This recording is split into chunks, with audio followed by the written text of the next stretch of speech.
Alright guys, welcome back to my channel. Oh yan oh. Ito matagal na sa atin tong sweater na to. It's really cold now.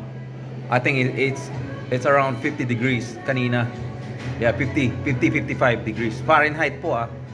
So sa Celsius hindi ko alam, basta ano yun. Ano na yun? Kasi pa-winter na nga sa December eh. So but I like the weather. Yeah, kagahapon around 70s.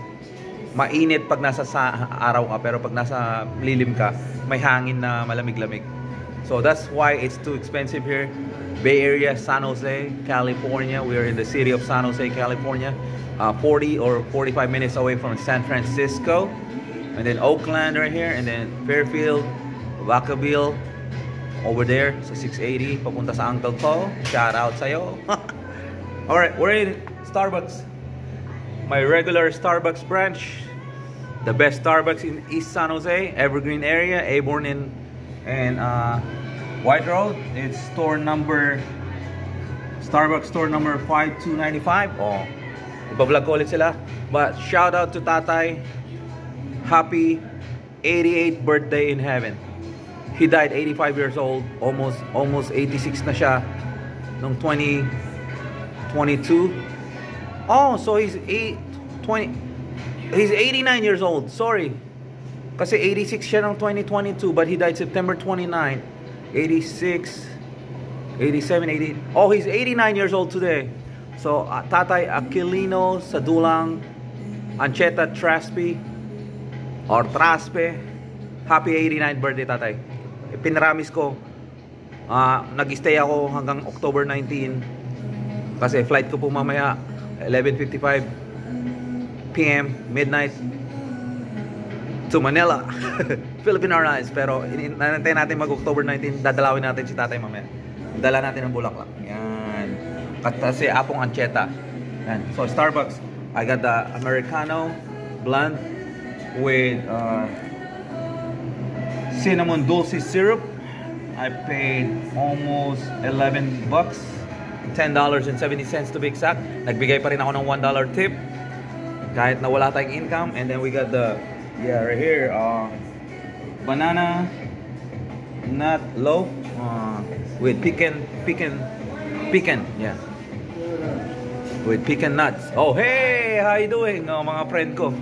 Yeah, so Starbucks.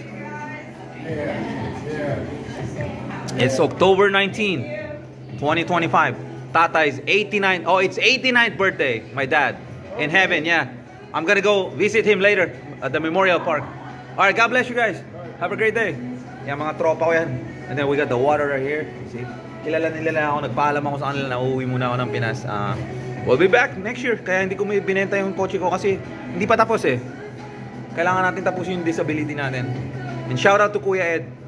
Nagkita kami kanina from Taal, Batangas. Shout out po kila Tita Lu sa Taal, Batangas. Nagbigay na tayo ng $200 sa utang nating $1,000. Matagal-tagal na rin yun. Lagpas isang taon na, nahiya na nga ako eh. So, yeah. So, look at this. I tried it na. Ayan. Real bits of pecan nuts. So, it's banana nut loaf. Yeah. With pecan nuts. And then, of course, the blonde Americano espresso hot coffee with cinnamon dulce syrup. There we go. That's what I've said. This Starbucks, 10 out of 10. Kung pwede lang mag 1 million out of 1 million, this Starbucks is the best. Friendly staff. Shout out to Max and Emily. Yan, mga opening sila. Tapos mamaya meron na. Tapos magiging busy na yan. Ano na po, mga 6:30 AM na. They open at 5 today. But they usually open at 4. Yeah, nakita ko sa website. Binago pala nila ulit. Dati 4:30. Ngayon, 4 AM na hanggang 8 yata or 7. Pero ngayon kasi linggo, 5. Yeah, Sunday po. Happy Sunday. Happy blessed Sunday everyone. Ang linis oh. Cleanliness, 10 out of 10. Friendly staff, food, coffee, 10 out of 10. Tapos marami silang mga friend dito na customer, including me. So nagbigay pa rin tayo ng $1 tip. Dati talagang nagbibigay ako $10, $5. Eh wala tayong income.